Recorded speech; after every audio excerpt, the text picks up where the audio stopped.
we can't control, and there's a lot of uncertainty, and planning seems a little frivolous right now. It's absolutely something that can get us in a positive state of mind, and it can be a self-care method that can help us feel like, okay, at least I've got some semblance of goals and what I want to accomplish regardless of the chaos around. Number 6, just take a day off, and give yourself that grace that if you need to if you need to play hooky and you need to get your head away from your day-to-day responsibilities or to whatever stress that you're exposed to every day, take a day off. Find someone that you trust, get them to watch the kids, sucker your husband into it, bribe them if you have to, do whatever you have to, just take a day off.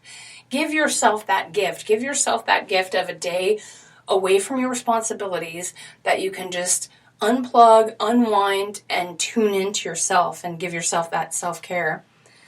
Number 7, meditation. I'm a big fan of meditation. I know it's hard. It's a challenging thing to make a consistent practice, but even if you're doing like 2 minutes here and there, Fitbit's got a wonderful tracking app where it reminds you, and it's got tons of guided meditations that you can listen to. I also like, there's an app that I listen to.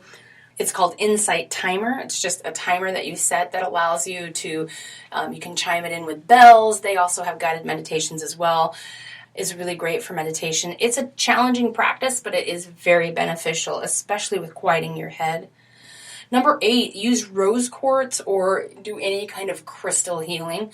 So again, we're getting into the total Oregonian hippie woo-woo practices, but there's something to be said for this magic. Even if you don't believe in it, even if you're not certain what it is, try it out. If, again, like I said earlier, if you're feeling resistance to any of these ideas, that's the one you need to go for because it's going to push you outside of your comfort zone while you're learning to take care of yourself. And that's where the good, juicy stuff is.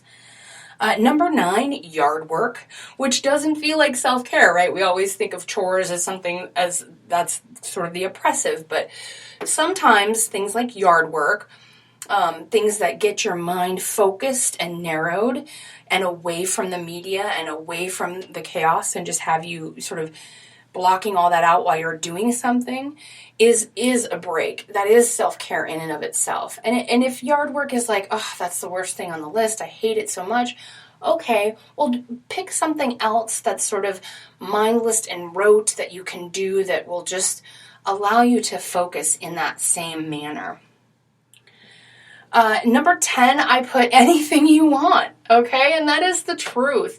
As we've gone through building on these self-care concepts through learning about how to stand up for ourselves and advocating for our self-care and cultivating this self-care state of mind, you get to a point where you start to recognize anything can be self-care. Anything you want to do to take care of yourself is considered self-care. The only difference is that self-care is intentional, meaning you wake up in the morning and you say, how can I love you better today? And then you allow yourself to answer and you give it to yourself. Instead of just mindlessly doing nice things for yourself, you're really setting an intention. And that's the difference. That's where the real work and the real benefits come into play from self-care. There's always going to be these stressful times and things that we can't control. So let's get really good at taking care of ourselves and learning to tune into our own well-being. That's the real priority. All right, friends, that's it for this week. Thank you for joining me. If you have a story you'd like to share and you want to be on the show, please email me. It's Chris, K-R-I-S, @selfcareissexy.com. All right, we got some really great content coming your way, so stay tuned. And remember that self-care is sexy. We're giving you permission to put yourself first.